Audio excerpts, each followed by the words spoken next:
Ma femme comprit que j'avais besoin de solitude. Je lui laissai la grande voiture et le chauffeur pour ses déplacements avec les enfants. Et je partis au volant de la petite voiture jusqu'à la villa que nous possédons sur la côte nord. Pendant 3 heures, je fus seule avec mes pensées et la voix Kalsoum que diffusait le lecteur de CD. Avant de passer le portail du village, le garde de sécurité vérifia minutieusement mes papiers. Pendant l'hiver, l'administration double les mesures de précaution pour éviter les vols. La fraîcheur revigorante de l'air de la mer me cingla. Le village, complètement vide, ressemblait à une cité enchantée, abandonnée par ses habitants.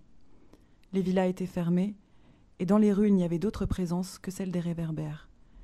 Je dépassai la place principale du village, puis tournai dans la rue qui conduisait à la villa, quand apparut une voiture japonaise d'un modèle récent, conduite par un homme dans la cinquantaine, qui avait à ses côtés une belle femme de 40 ans. Lorsque la voiture passa à côté de moi, je les regardai. C'étaient des amants, venus au village pour s'isoler des regards. Cela ne faisait aucun doute. Cette sérénité, cet épanouissement, ce silence plein d'amour, il est difficile de les rencontrer chez 2 époux. J'arrivai à la villa. La porte grinça.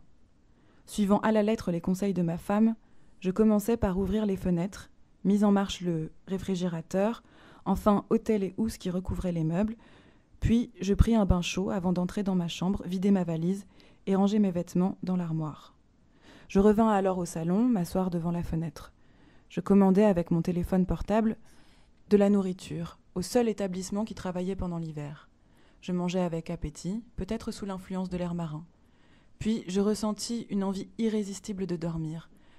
Lorsque je m'éveillai, la nuit était tombée. Je regardai par la fenêtre.